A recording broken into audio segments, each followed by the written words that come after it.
I felt the boundaries between the seen and the unseen grow thin. The shadows around me seemed to bend and give way to light, and I could sense the presence of the Almighty drawing near. What I saw next is etched into my soul. A great scale appeared before me, massive, ancient, and trembling as though the universe itself depended on its balance. On one side of the scale, I saw the nations weighed down by pride, corruption, and rebellion against God. Their voices rose in defiance, their towers of power reaching upward like modern-day Babels. On the other side, I saw the hand of God, steady, unyielding, and yet merciful. The scale shook violently, not from instability, but from a deliberate act of the divine. It was not a random quake. It was purposeful. It was surgical. The shaking was a summons, a sign that what had been allowed to stand for a season would stand no longer. I felt in my spirit that the Lord was not simply showing me events, He was revealing the very heartbeat of heaven's agenda. In that vision, I also saw flashes, cities in turmoil, leaders brought low, hidden things dragged into the light. I saw people clinging to what they thought was unmovable, only to find it crumbling in their hands. And yet in the midst of it, I sensed a strange, holy hope. For the shaking was not to destroy without purpose, but to awaken before it was too late. The vision ended abruptly, as if the current of eternity had been pulled back for just a moment, then drawn shut again. But the weight of what I had seen remained, pressing upon my spirit with an urgency I could not escape. August 15, 2025. It is a date that will pass quickly for those who see only with human eyes, but for those who discern the times, it carries a weight that cannot be ignored. I did not choose this date. It was impressed upon me as a moment set apart, a boundary line drawn by the hand of God. In the scriptures, there are moments when God marks a day, not as one among many, but as a hinge on which the future turns. Noah did not know the exact hour the first drop would fall, but he knew the season, and on the day appointed, the heavens opened. Israel did not bring down the walls of Jericho by chance. It was on the seventh day, after the seventh circuit, at the appointed blast of the trumpet, that the walls fell. Pentecost was not just a day of gathering, it was the fulfillment of a divine countdown set in motion generations earlier. August 15, 2025 bears that same sense of appointment. It is as though heaven has circled it in red. It is not a number in a calendar, it is a signpost in eternity. I do not speak this lightly. The sense in my spirit is that things have been building toward this moment for years, perhaps decades, and the ripples of what will unfold will not be contained to a single day. It is a threshold. The days leading to it feel like the slow tightening of a cord, the steady drawing of a bowstring, the gathering of clouds before the breaking of a storm. In the natural, you may not see it coming. Markets may rise and fall, leaders may speak their speeches, the world may go about its business. Yet in the unseen realm, something is converging. Patterns are aligning.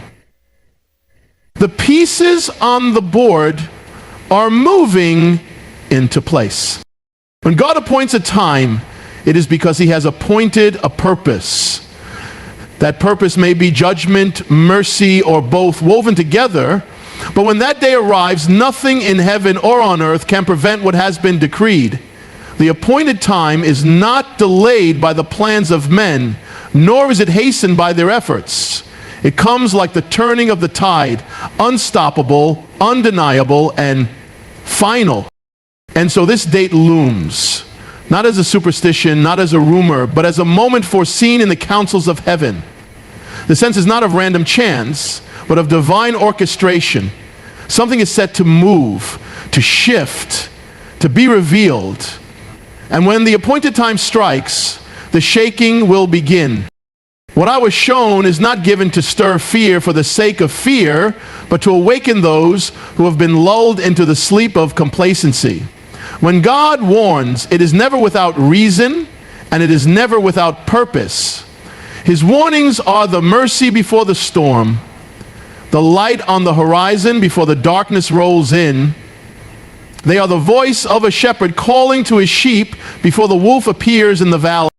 The shaking that is coming will not be gentle. It will tear away the illusions we have built to protect ourselves from truth. It will strip the coverings from what has been hidden. It will test the strength of every foundation, every belief, every allegiance. What stands will be proven by fire. What falls will reveal that it was never secure. This is not a call to prepare your barns with grain or to hide away in fear. It is a call to prepare your soul, to lay bare your life before the one who sees all things. For when the shaking begins, it will be too late to build the foundation you should have built in the days of calm. Now is the time to secure what cannot be taken, to anchor yourself in the rock that no storm can move. The Lord is calling to the church that has grown comfortable in the shadow of the world, to the believer who has allowed compromise to creep in like a slow poison, to the nation that has forgotten the God who blessed it. The call is not whispered, it is shouted to the events of our time, to the unrest in the nations, to the unease in the hearts of men. The danger is not only in the shaking itself, but in the deafness of those who will not hear. For the warning comes as an act of grace, but grace unheeded becomes judgment. And the same voice that now says, "Return to me," will one day say, "It is finished." I feel it with urgency. This is not a word for some distant future. This is not for another generation to consider. This is for now, for the days before August 15, for the season when the last light still lingers before the night falls. The call is not to some, it is to all. And each will choose whether to harden their hearts or to bend their knees before the one who shakes the heavens and the earth. The prophet spoke of a time when God himself would shake not only the earth, but also the heavens, when every structure built by human pride would tremble under the weight of his presence. This shaking is not the chaos of random chance. It is the deliberate movement of the Almighty, the hand of the Creator pressing upon his creation to reveal what is true and to strip away what is false. The sign of shaking is not only in the earthquakes and storms, though the earth may groan beneath the strain. It is not only in the wars and rumors of wars, though nations will rise and fall. The sign of shaking is seen in the unraveling of the false securities we have trusted in, the systems we thought unshakable, the leaders we thought immovable, the illusions we thought permanent. It is the sound of the high places crumbling and the hidden places being exposed to the light. In the vision, the shaking began subtly, a tremor in the ground that only the sensitive could feel. But it grew until nothing stood untouched. It was as if the Lord himself walked among the nations, and with every step the earth quaked beneath his feet. The mountains trembled, not because of their weakness, but because of the greatness of the one who moved over them. This shaking will reach into every sphere. Political thrones will totter, economies will convulse, alliances will fracture, yet deeper still it will shake the human heart. The pride that stood like a fortress will be shattered, the masks worn in hypocrisy will be torn away, and the hidden sins buried in darkness will be laid bare. For the shaking is not simply about destruction, it is about revelation. It is the plow turning the hardened soil so that it may receive the seed. It is the wind scattering the chaff from the wheat. It is the fire consuming the dross so that only the pure remains. Those who see only the violence of the shaking will miss the mercy hidden within it. For even in judgment, God works to awaken the sleepers, to draw the lost, to restore the broken. When the shaking begins in full, there will be no corner of the earth where its sound will not be heard, no life untouched by its force. And those who have ears to hear will know. This is not the voice of man, nor the will of nations. This is the sign that the Holy One has risen from his throne to act. What God does in one age, he often echoes in another, for he is the same yesterday, today, and forever. His ways are patterns. His dealings with nations and people form a tapestry that stretches from the beginning of time to the present hour. And what he showed me carries the marks of these ancient patterns. The same threads that ran through the days of the prophets now weaving their way into our own. I was reminded of the days of Jeremiah, when a nation, blessed and chosen, had turned from the covenant that made it great. The warnings came not once, but again and again, like waves upon the shore, each one stronger than the last. The people went about their lives, buying, selling, building, celebrating, even as the shadow of Babylon crept closer. They trusted in the walls of their city, in the rituals of their religion, while their hearts were far from God. The shaking came, and what they thought was unshakable fell in a single moment. Then came the memory of Nineveh, a city steeped in violence and pride, a people drowning in corruption. Yet when the warning came through the reluctant prophet, they humbled themselves. From the king to the lowest servant, they fasted, they repented, and the judgment was delayed. The same God who shook Jerusalem in Jeremiah's day spared Nineveh in Jonah's. Different outcomes, yet both follow the same pattern. A warning, a choice, a response, and a result. In what I was shown, the same sequence is unfolding now. A season of warning has been given, not in secret, but in the open, through events that the world dismisses as coincidence, through the unrest that stirs the nations, through the very air that seems charged with tension. The pattern is repeating, and just as in the ancient days, the time between the warning and the shaking is not endless.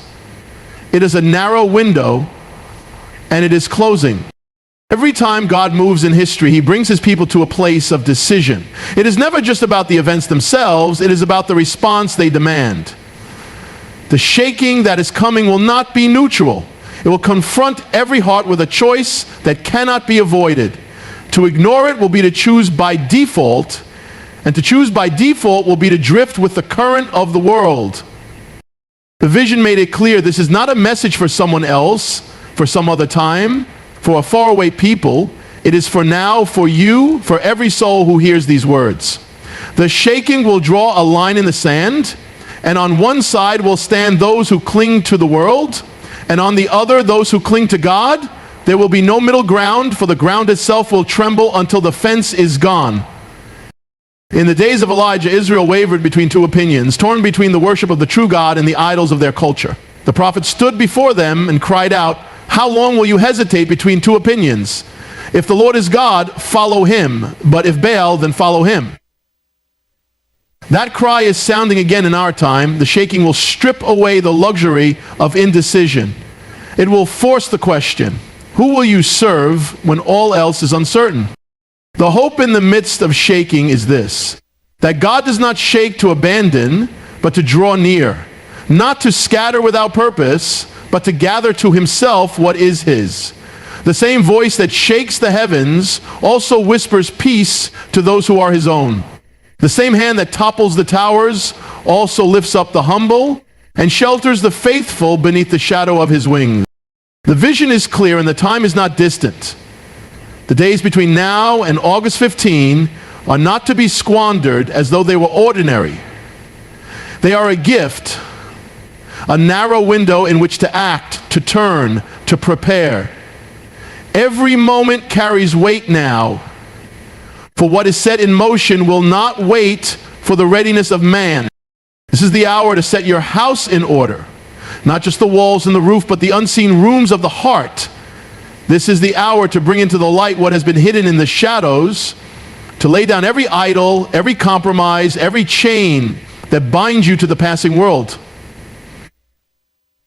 The shaking will test every structure. Only what is built on the foundation of the word will stand. Do not wait for the trumpet to sound before you decide to move. For the trumpet will not sound to warn, it will sound to announce.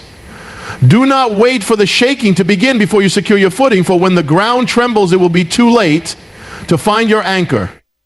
The time to choose, to act, to stand is now, while the door is still open and the light still shines. You cannot lean on the faith of your parents, your spouse, your pastor, or your nation.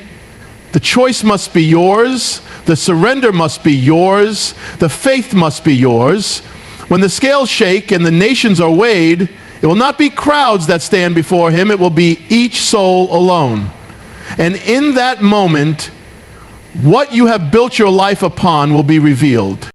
Every great move of God has required his people to move first, to step out of the familiar, to let go of what was, to obey even when the path ahead seemed uncertain. That is the call now. To cling to what cannot be shaken, to fix your eyes on what is eternal, to stand firm when the winds rise and the earth groans beneath the weight of his coming. We have walked through the vision, the appointed time, the warning, the shaking, the patterns of the past, the choice before us, and the hope that stands in the midst of it all. The message is clear. God is speaking, and his voice cannot be ignored. The ground will shake, the scales will tremble, and the days ahead will test every heart. But for those who hear and respond, this will be the hour not of collapse, but of awakening. So I leave you with this. Do not delay.